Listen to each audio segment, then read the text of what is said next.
This episode is brought to you by D2C Design, your growth partner for high-performance e-commerce. If you're wondering what's holding back your Shopify store, D2C Design offers a free consultative conversion block report. That's right, no strings attached. Just contact them, set up a free call, and they'll break down exactly what your site needs. Again, D2C Design. All right, my next guest has worked with the best of the best. Ritz-Carlton, Starbucks, Chick-fil-A, you name it. Inktel. He's a successful entrepreneur. He's built a great consulting business. He's built a great salon business. John DiJulius. Welcome to the show, brother. Thank you. What do all those great brands, Chick-fil-A, Inktel, Starbucks, and Ritz-Carlton have in common when it comes to customer service? It's a few things. One, executive sponsorship. Okay. So like when we talk about, and everyone's going to say the same companies, Disney, Nordstrom's, all those. If you think of Amazon, if you think about what they all have in common, their top person is obsessed. You can't read an article, watch a video, anything on Walt Disney, Richard Branson, Jeff Bezos, Howard Schultz, where it could be on any topic, they bring it back to the customer experience. And the flip side, you can also see why companies aren't. Like, Spirit Airlines. Yeah. I mean, that's not their focus, but their focus is low cost. Win it at price. Win at any price. Yeah, it's funny because when we started our business, we didn't actually copy or study in great depths of our competitors. We focused on those great customers, the great companies, how they treat customers. Well, you don't have a lot of competitors that would be examples. Correct. I can't think of any. You can't think of any. Right. So taking those best practices from those companies was super important to us. You mentioned that we are in a recession, but a different kind of recession from the traditional customer service recession. Why? Since we came out of the pandemic, we had the Great Resignation, quiet quitting, inflation. We had trickflation, shrinkflation. I mean, just all these things where I call it the experience gap. Yeah. And people are paying more and they're getting less. Mm-hmm. And it's very frustrating to people. And now it's never been easier to be great at customer service because the bar is so low. And so the companies that invest in it, have irrefutable evidence financially that they're crushing it. They don't have to chase price. All those things that cheapen a brand, they are really standing out, and the disparity has never been wider.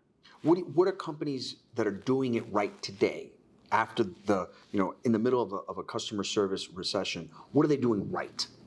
Getting back to basics. Okay. Making sure that they're blending and marrying the human experience with the AI. AI is great, but it can't replace.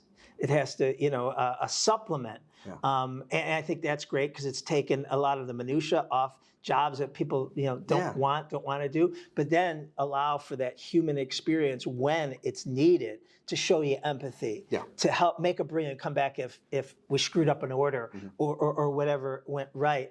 And so, now more than ever, with the human face-to-face interaction is at such a low percentage as it used to be. When someone has it, it needs to be right. Yeah.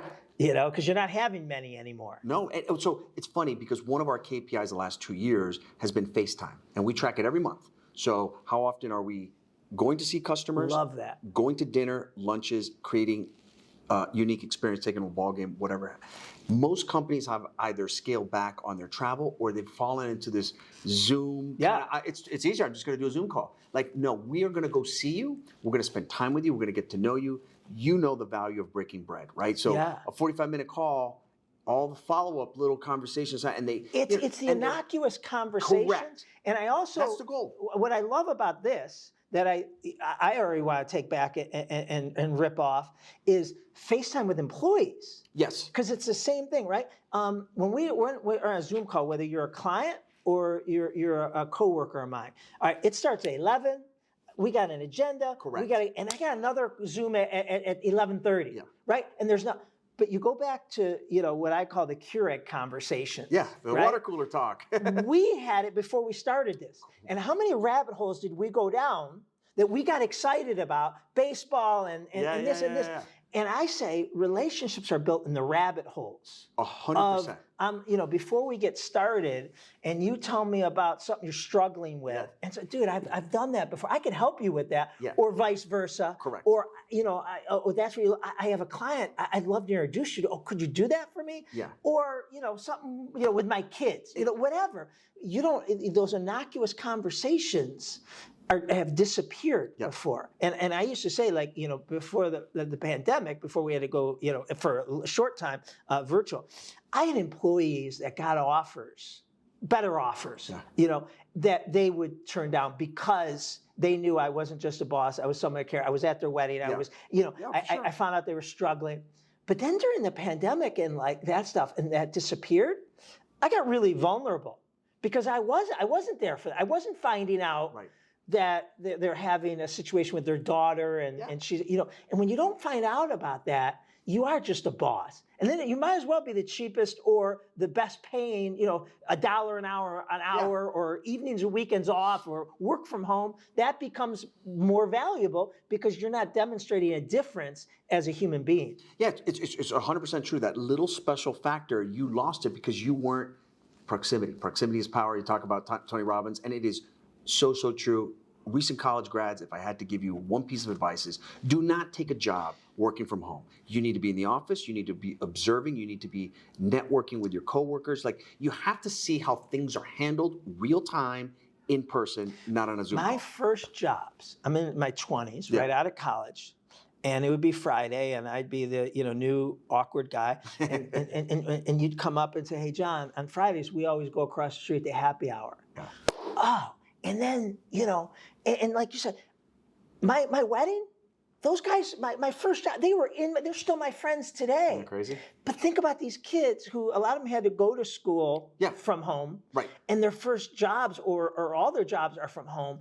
They're not building those relationships that are so important to our people skills. Well, if you wanted to get a date, you'd have to go to the bar or the coffee shop and literally approach a woman who's a total stranger. Yeah. And get rejected, or maybe you advance, whatever. And that didn't work. I got to go with a different approach. You got to go with it. Yeah. What does that do to build up your confidence? Think about it. Like, even if you get rejected, hey, great. So what? I've done this 25 times. I got rejected. At some point, somebody's going to go out with me, right?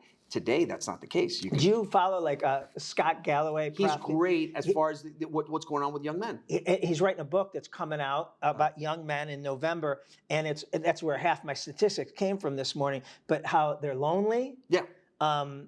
90% of the women on dating apps swipe on only 10% of the guys. Right. So a couple of problems there. 10% of the guys are like... They're doing great. Yeah.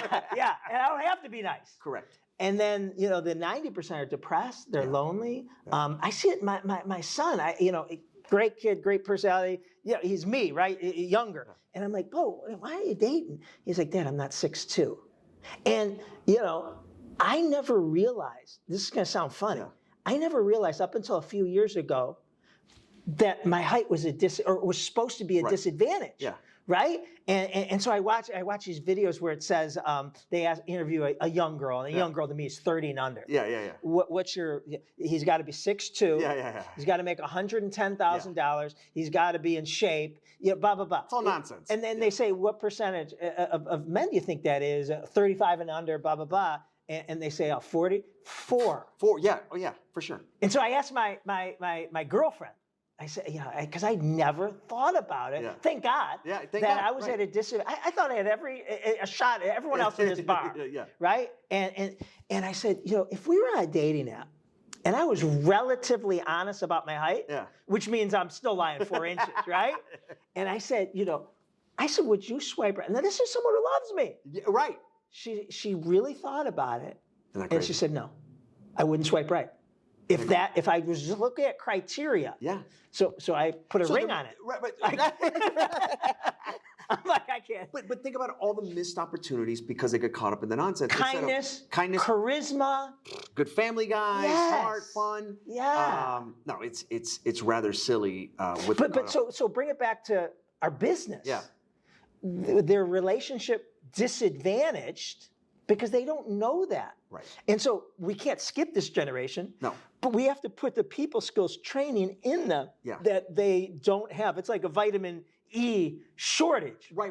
Our businesses have to train them on those soft skills, curiosity, empathy. Yeah. All those things that, we can't wait for 30 or 40 years of life experiences to give them if they're, 21, 22. So if you're going to go hire a new teammate, somebody out of school or a couple years out of school, what do you focus more on what's more important, hiring or the training?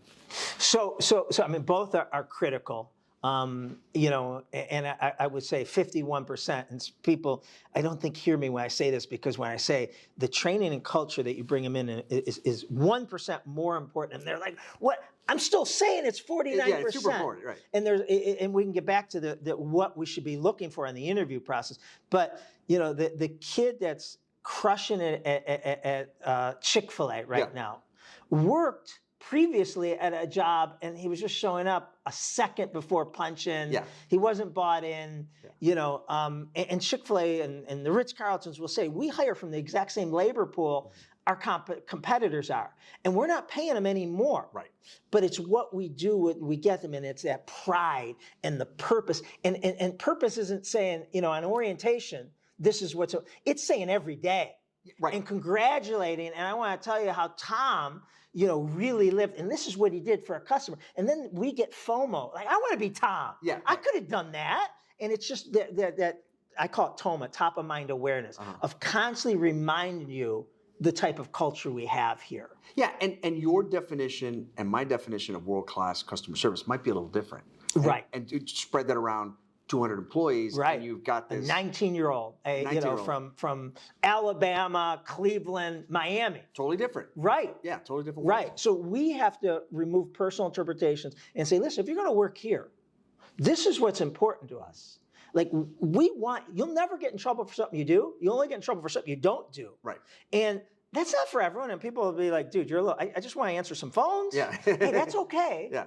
Here's our nearest competitor. You'd be great there. Yeah. Or people like, I know my sister worked here. I've been a customer. Like, this is for me. And we're like, oh, great. The acronym FORD. Yeah. Talk to me about it. So Ford, FORD. Yeah. Does not stand for Found on Road Dead. Some people think it does. Or the car company.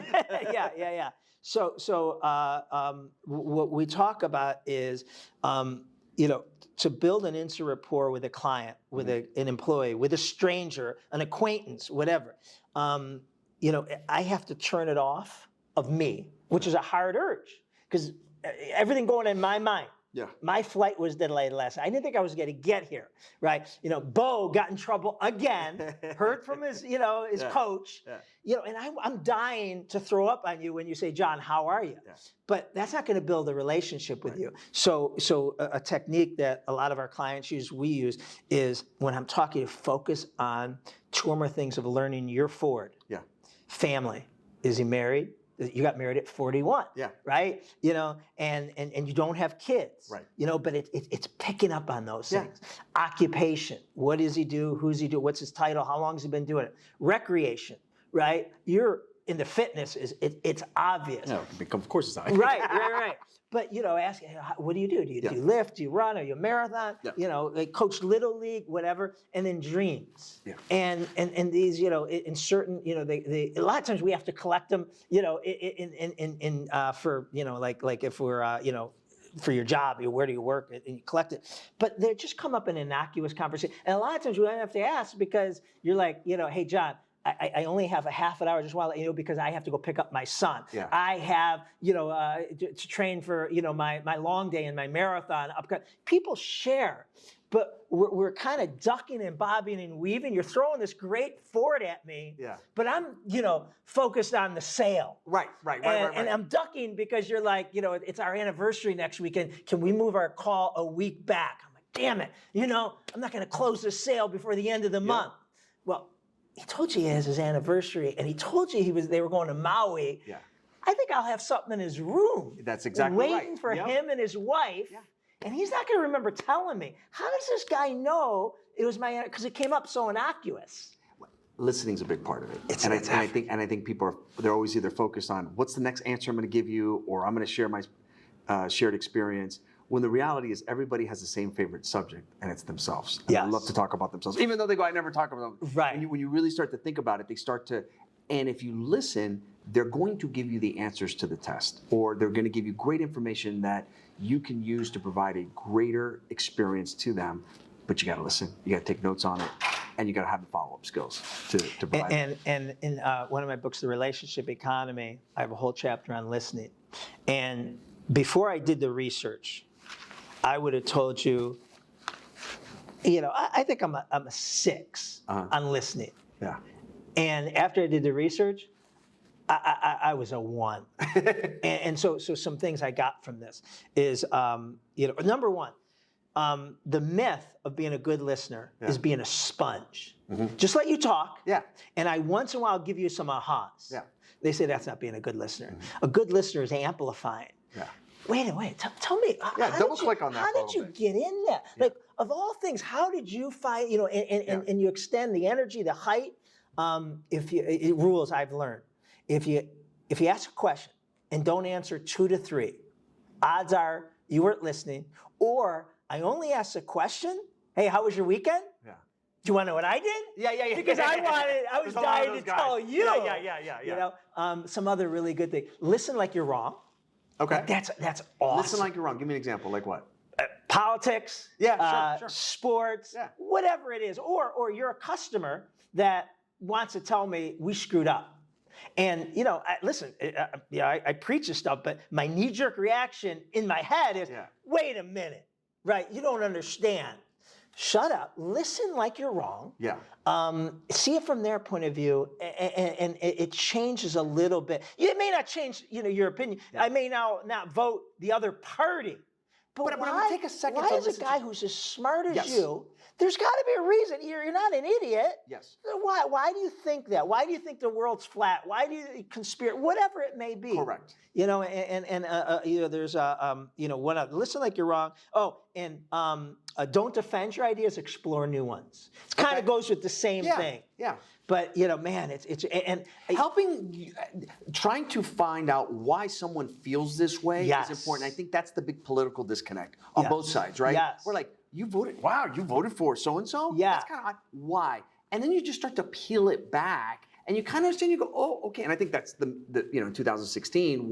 Doesn't matter where you voted, right? But the big surprise for a lot of people, oh my God, and we're like, well, there's a certain segment of this population that they're fed up with. They're fed up with X. They felt they got left behind. They felt they've been stepped on way too much. And you overlooked it because you were just yapping away and not listening. And we do that in business. We do that every day. To our employees when they want to come in. I just wrote a blog on, I forget what I call them, but dissenters, outspoken employees have value. Mm-hmm. Now listen, I don't want them, like meaning when I get a text from someone that says, can we talk? I'm like, no, because I know, I know. But there is so much value in that and making her feel heard and thanking her versus, in a perfect world, I wish everyone, would just be happy and go, but you know what's happening? They're still upset. Yeah. They're not bothering to tell me. It's like a customer. Yeah. The silent customer kills us because they stop coming. We don't know why. What happened? And they're telling their neighbors and their friends that place is, overpriced. Correct. It's the one that gives me the benefits of doubt and says, John, I think you were going to want to know this. Your new employee who answered the phone today, she's not up to your standard. I think you might need, and that's doing me a favor. Yeah. Right? Because how many other people would I not have, she would have pissed off that I didn't know, and shame on me. But Mrs. Smith is here and she wants to tell you something. Tell her I'm not here. That's what I want to do. That's what I want to do. You got to get the feedback. Right. So, all right, real quick, because I don't even know the. We're bouncing around. Sorry. No, it's all good. How did you get into the salon business, and then when did you pivot and start this great consulting business, focus on customer service? So, probably like you. Because I don't think you're a hairdresser. No, I'm a licensed cosmetologist. Are you really? It's so funny. Yeah, that's one of those. You're fascinating. You got a lot of little avenues. Two truths and a lie. Yeah, I give people on that. But is that how you started? No. Okay. So so this is advice I love to give college students. Yeah. Is just go do shit. Right. Unless which I got to believe is 1% that I want to be a doctor, engineer. Right. I told my 3 boys, I don't care what you get a degree in. Just go do shit. Yeah, get into stuff. And the reason is, I think it's kind of effed up that in our our society, we expect an 18 or 19-year-old to know what he or she will want to do for the next 50 years. It's silly. You know, I want to be an accountant. Why? Because my uncle drives a really nice car. Yeah. Okay, comes a CPA, and then a year you just want to stab your eyes because sitting in this cubicle, and I'm not disparaging accounting, but you didn't You were invest programmed for it. So, and that's why it kind of comes back to me. All my careers are total accidents. If we were buddies back in the day, and you would have said, John, someday you're going to be an owner. I'm a salon owner. I would have said, how much do you want to bet? Yeah. I'll bet you all the money in the world. And then after I started salons, if you said, John, this isn't going to be what you do for the rest of your career. And I would tell you, yeah, we're going to be the Starbucks of hair salons. Yeah. And you said, no, you're going to be speaking. No interest. How much money do you want to bet? Right? Yeah. So met my wife. At the time, she was this great hairdresser. And I was driving a truck for UPS. And I wanted to open my own business. Yeah. And so the only 2 + 2 I could figure is I love sports, want to open my own business. This is in the 80s. Yeah. I'm going to open a sporting goods store. That fits. Yeah. Right? Yeah. But I needed to put money away. And so I started working at UPS, and it was a great paying job. And it was golden handcuffs because now I have this house and this lifestyle. And they get the pension going. Yeah, and I'm like, I can't quit. So I'm like, so my wife's this great hairdresser, and you know, at least in Cleveland, they weren't as professional, horrible customer service, didn't take care of the employees, high turnover. So I'm like, you know, we still have our business plan framed. It's so sophisticated. 6 cocktail napkins when we were out at bars, and we're like, yeah, that's a good. Treat the customer really, really well. I mean, this is the wording on it, but it was what we had. We struggled at first, and so I jumped in from more of a business standpoint. And when my wife's artistic ability and my business systems, customer service, also we started taking off and growing and knocking down walls and opening locations. I'm like, this is it. This is what we're gonna do. Yeah. And then, this is in the early, mid-'90s, people started, locally in Cleveland, chambers of commerce, saying, man, you know, my wife talks about your salon. You guys are growing. You guys have this great reputation. Could you come and speak at our chamber of commerce? Right. I'm like, man, good marketing, right? It's great marketing. Sit there, never heard of John Roberts, buy your wife a gift. Okay, boom, I'll do it. Totally worth your time. 100% of my intention. Right? And so then I speak, and 2 or 3 people would come up and say, hey, can we bring in to our business? Yeah. And I'm like, sure. I didn't really know what they were talking about. And they're like, you know, can we talk fee? And I'm like, yeah, you know, I got to go right now. I didn't know what they meant when they said fee. I didn't know if I had to pay them. Honest God, true. Yeah. I had to call someone and say, the guy's asking me about a fee. Do I have to? No, idiot. You get to charge him. I'm like what? Oh, 500. I'm like, okay, that's great. And like, you know, so it's slowly, you know, and it starts getting a little bigger and bigger. And now I'm like at these big conferences. Yeah. And on main stage is Michael Gerber and Stephen Covey. And I'm in a breakout where you need a flashlight and a map to find me. Rightfully so. Right. So, but I'm liking it. I'm getting, you know, I'm getting good feedback. Yeah. So I stand in line to speak to these real speakers. Yeah. And I get up there, and I'm a speaker too. And they couldn't have been nicer. And like you are, and like YPO and EOS, they were so generous. And they said, you got to write a book. They said, you know, for you to be an expert. So up until 2003, I was a salon owner that spoke a few times. My first book came out in 2003, and literally, I haven't been in the salon industry since. No shit. And I became a speaker, then consultant, who owns salons. Wow. And it was all an accident. And I love it. And I love both my careers. Yeah. And, you know, I would do them for free. And that's what I tell kids. You know, you don't know. You know. Thank God I didn't open a sporting goods store, right? Dick's would have put me out of business. Amazon would have put me out of business. And I love both my careers, and I can't believe I get paid and paid pretty well. But I stumbled onto them. Stumbled onto it. Your background, you were a ball player. I played baseball. So baseball salon speaker. Did you ever think that you hairdresser? No, that's right. Like my friends can't believe. Like, get out of here. I'm like, no, I'm really a licensed. I did hair for a couple years because when you needed the bot, right? Like you started out. When we got into it, there was only 4 employees, and 2 had just quit. and we had our first son, and we opened the salon, and we knew we wanted to have more. And we had just bad experiences at first with hairdressers and all that. Yeah. So I'm like, I said, we're only going to have 4 total employees, and if my wife's going to have another kid, that's going to take her out of the business. I got to be there to make sure people aren't stealing, coming in late, doing all this stuff. And I thought we were only have 4 employees. So I'm like, if 50% were me and my wife, that's 50% I don't got to worry about doing all these horrible things that I had just experienced. Now we have. So how do you keep the culture? You got a great culture at your business, and you pulled away almost 20 years ago. How do you keep that culture going? Like, did you hire somebody that moved up the ranks? Is now your president COO, or is it? How do you keep that going? I sent Ricky. He brought it up in our meeting today about. At first when you start off, and it's the founding people, and you're on the midnight eating pizza off the floor. Figuring it out, man. And you're driving a jalopy, and and they'll walk through a fire. And then fast forward 15, 20 years, and you don't even know these people that are working for you.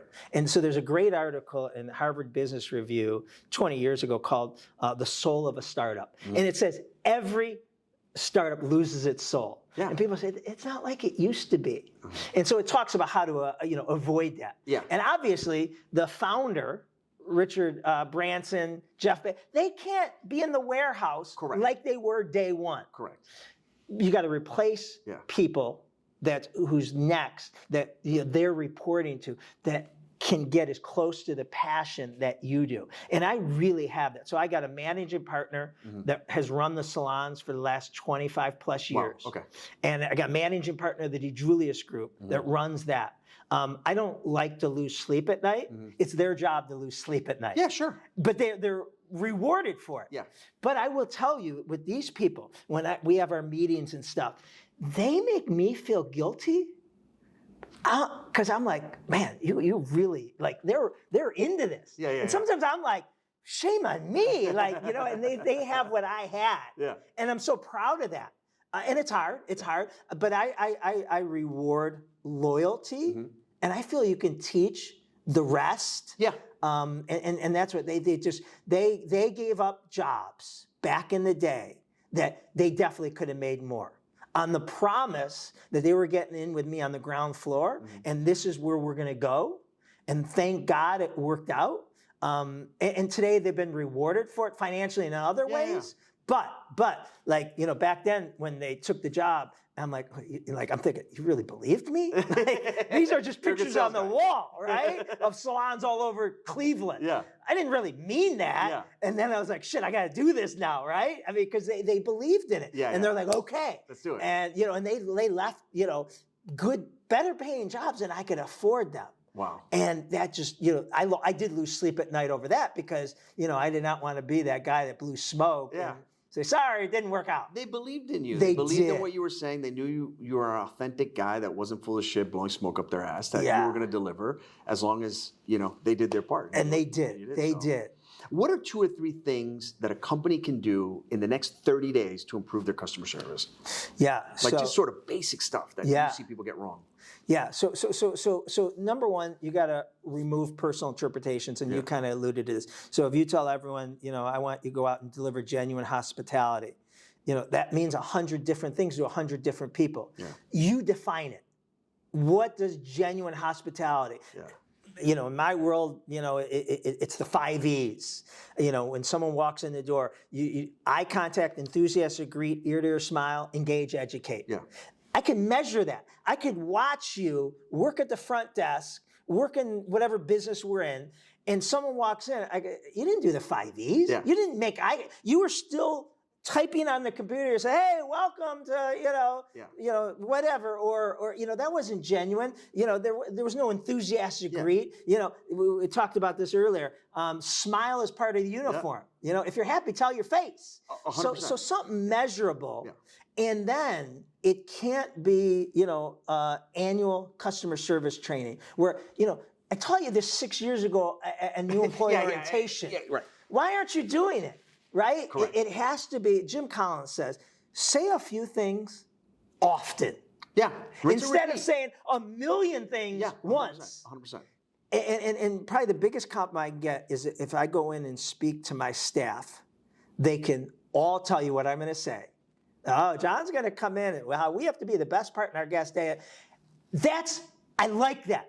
They know what I'm going to say. Yes. It's not. It's like mom and dad is saying it again. Right. Yeah, but that's what they believe. It's not the new shiny object. I just read a new book, and I want us all to do the fish method, or raving fans, or Or you have a great one. Is like the answer is yes. What's the question? Yeah. And I'm like, I actually really like that one. Love that. I'm gonna definitely steal that. Okay, some fun questions. Yeah. You're a Cleveland guy. Yeah. You're a baseball guy. Should Kenny Lofton be in the Hall of Fame? I don't think so. Why? I think he's great. I think the Hall of Fame has gotten too easy. I can't believe the people that have gotten in. Harold Baines. Harold Baines, Scott Rowland. Like I never thought Colin. I thought he was good. Damn good. Good. The Hall of very good. Yes. But Kenny Lofton's got some great numbers. Was always on good teams. He was. Great with the glove as well. He was good. And listen, I loved him. He was great. I don't know. You're right. There needs to be tiers of the Hall of Fame. I think like customer service. if you have to think about it, if you got to think about it, correct. Ken Right. Griffey Jr. No, I don't got to think about it. Right. Barry Bonds. Derek Jeter. Barry Bonds is a different story, but but those guys, Derek Jeter, he's in. He's right. In. If it's a no-brainer, it's Mariano Rivera. Like in. I think that's kind of like it's a no-brainer. No-brainer. If it's a debate, then what I don't understand is why do they not get in until their fifth? It's rather simple. Did they get better? Yeah, exactly. They haven't played in 15 years. Is there a new data point that's new to the sabermetrics? They either get in or they don't. All right. What happens first? The Browns win a Super Bowl or the Guardians win a World Series? Guardians. The Browns are. Or the Guardians cursed? I think all Cleveland sports teams are. The Browns are a dysfunctional. I'm embarrassed. They're poorly ran. The Johnny Manziel, the Deshaun Watson. Terrible. They deserve. That's not good customer service to your fan base. Yeah, it's kind of ugly too. I'm a fair-weathered Browns fan, which means I haven't been a Browns fan since the late '80s with Bernie Kosar. But I just don't like their actions. Where I wish the Guardians spent more. Yeah. But man, they got great principles. Their players, if their players don't, they are gone the next day. Yeah. And that's something that's important to me. Totally. Ohio guy. Should Pete Rose be in the Hall of Fame? No. Whoa, why? And get this, I have a wall in my basement, my workout room. Yeah. It's all baseball. Okay. And all the people we're talking about, Rod Crew, Reggie Jackson, and everyone has a picture. Mm-hmm. Pete Rose has a wall. So you were Pete Rose guy. Rico Cardi and Pete Rose. Yeah. I loved Pete Rose. Yeah. But he's a piece of shit. No, he's a disgusting human being. So I got to meet him one time. I'm in Vegas speaking, and at the after party, he's always there. Yeah. He walks in. And funny story, he's talking, and I'm like a fanboy. Yeah. Like, hey, Pete. And he was, more interested in the prettier people in the room, which I don't, So I kind of gave up. And then I look over, and at the hors d'oeuvres table, he's filling up a plate, and no one's around him. I'm like, oh, here's my chance. Yeah. So I go over to him, and I gave him some Pete Rose trivia. What size bat did you, and he was like, I knew everything about it, right? Yeah. He eats it up. So he goes, you made it all about him. Right. There you go. Yeah, there I started learning it. Yeah. So he says, he goes, where are you from? I said, Cleveland. This is word for word. He goes, that in Ohio? No, I think he's joking. All right. I think he's from Ohio. So he's picking, and he goes to me, let me ask you something. I'm like, yes. Yeah, anything. Yeah, I'm so excited. He wants to ask me something. And word for word, this is what he says. What the fuck does Ray Fosse have against me? He broke his leg. And he says, I'm the one that made him effing famous. That was his mentality. Why? All about him. He made Ray Fosse no one would know him if Pete Rose didn't collide and break his collarbone in that All-Star game. Isn't that crazy? And then he dated a 14-year-old. Yeah. I mean, he's not a good guy. So to me, that's as much as I like the way he played, and he bet. Yeah, I just don't think I don't think that's a line you can't cross. Well, all those are lines you can't cross. Yeah. But betting you can't cross. You can't cross, and you bet on your sport. We just lost 2 players. I know. Probably forever. Two really good ones. 2 really good players for betting. For betting, idiots. Pitches. All right. We had a great workshop today. You're fantastic. Thank you. And one of the things, you talked about creating magical moments and stuff like that. And at the end, the story that came out with one of our teammates and you. Oh, that was crazy. It's the craziest story, and it's such a small world.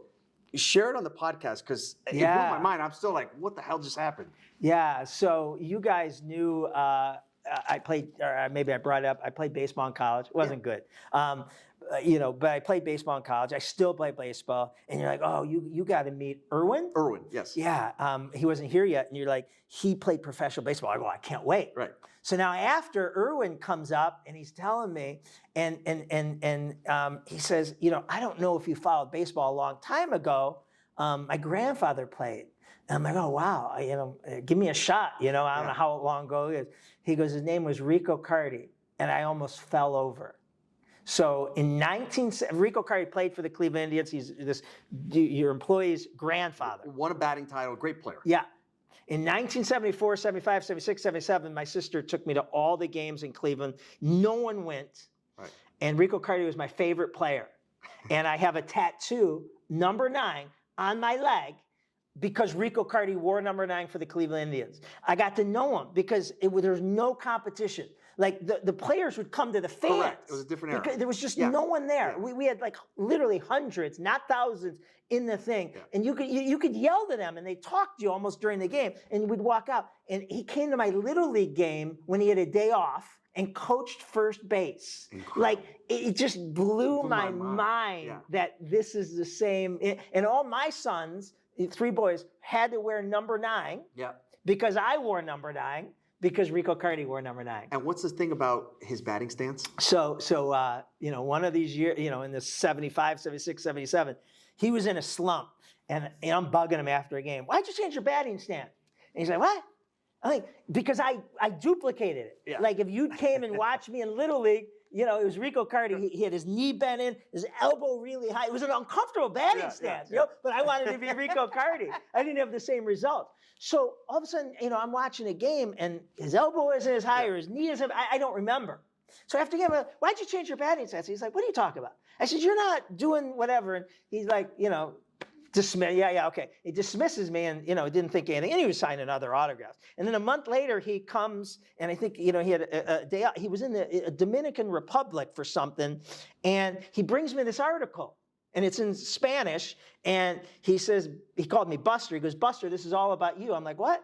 And it was, he got on a hot streak. Yeah. And he said, Buster made me realize that my hands weren't as high or whatever. So laughter, it kind of like, it dawned on him. Yeah. He went in the batting cage and realized, or maybe he watched some film and realized that he had organically changed it. Isn't that crazy? It was so cool. It was so cool. Again, going back to magical moments. You're never going to forget Irwin. Irwin's never going to, this whole team is never going to forget this. I texted my whole family. I saw the pictures of you with Cardi as a kid. Yes. I'm like, what are the odds of that? It was so cool. It's crazy. And I think I told you a flip side of that story, which was when he interviewed here 5 years ago, he had told me, he said, one of my mentors in life and why I became a catcher was this scout that worked for the Seattle Mariners. Now, I don't know any scouts, except I know one. And he worked for the Seattle Mariners and he was a catcher. And I said, by any chance, is this guy, Pedro Grifo? He's like, yeah, man, he was my mentor. I was like, I've known him since I was a kid. That is crazy. And his dad worked at Intel. So how things but just going sort of play back to around. Listening and being curious. Correct. We would never have collected those. Had we not listened. If, I would have just thrown up and say, oh, you know what I batted in college? You know what my best game 100%, was? yeah. And trying to, compete with Irwin. Yeah, right. Or whatever. But, to me, curiosity is a superpower. Yes. And, again, if you don't ask, 2 to 3 follow-up questions, you really didn't care. Yeah. And we should have a 4-to-1 ratio of questions asked versus answered. Yep. And that's how we found out about Rico Cardi and my connection. How you found out about, his scout is you're curious. Yeah. I mean, that's why you're doing a podcast. You're curious. I like great conversations. Yeah. Curious, listening. I always tell people the best meetings we have with our client is that they're talking 80% of the time, yes. and 20% of the time, and a big part of that is us asking follow-up, good questions, following up. But I said this today, and people try to demonstrate their intelligence by the answers they give. Correct. Let me tell you how brilliant I am. And intelligence is demonstrated through the questions people ask. Yes. If you're a young kid just out of college and don't want to look like you're a 25-year-old kid in a gray hair industry, it's the questions you ask demonstrate he's on the ball. He's on the ball. No He's one else listening. asked these questions. Yeah. Yes, and he listened and followed up. And, last week you told me. Yeah. And that guy really understands the pain point or the opportunity by the questions that he's asking. We talked about rinse and repeat and great leaders. I've read all his books and followed his whole career, which is Michael Dell. And one of the things that they say, and he also says it, is that he's just actually really quiet in meetings. And he's just question after question, follow-up question like that. And that he's actually like a really good listener. So great leaders speak last. Speak last. And that's a challenge. But they say, if I come into the room and my team's in there, and I say, listen, here's the challenge. Yeah. Now, one of the things I'm thinking is we could do this. What do you guys think? They say that's dropping an anchor. Yeah. And everyone's going to gravitate there. Yeah, they don't want to upset the boss. They don't want to upset the boss. They know that no matter what you say, John's going to end up with his idea. Correct. And you just stole who had a great. So why ask anyone have any ideas and let it banter and go around. The other thing that's really important that I had to learn is there's some people that aren't shy. Yeah. But there's some people who are really smart who are not going to compete. Yeah. With the not shy people. Yeah. And you have to go and say, Tim, what do you think? Yeah. Because he's not going to compete with the outspoken people, but he has value. And then you take I think 9 times 10, I might change my mind of what I thought was the right answer. It's crazy. But how much more buy-in do I get when you came up with it? Even though I was, maybe it was my idea, but I let you say it. Yeah. Now you're going to walk through a fire to make that idea be successful. Totally. Versus I sit down and say, listen, we need to do this. And you're like, really? Yeah. It's completely It's amazing different. what you can get done when other people get the credit. Yes. Awesome. Yes. John, where can people find out about you? TheDiJuliusGroup.com. TheDiJulius, DiJulius group.com. And you have an awesome podcast. Before you came here, I downloaded a bunch of episodes. I was like, this is great. They're short, they're tight, it's very specific. If you want to know anything about customer service, how you can improve your teams, reach out to him, watch his podcast. He also has a great TED Talk. Thank you. Thanks for joining the show, my man. Thank you. Once again, I want to thank our sponsors, D2C Design, your design firm for anything related to Shopify, e-commerce, and your website needs. Again, you can find them at d2cdesign.com. Thanks.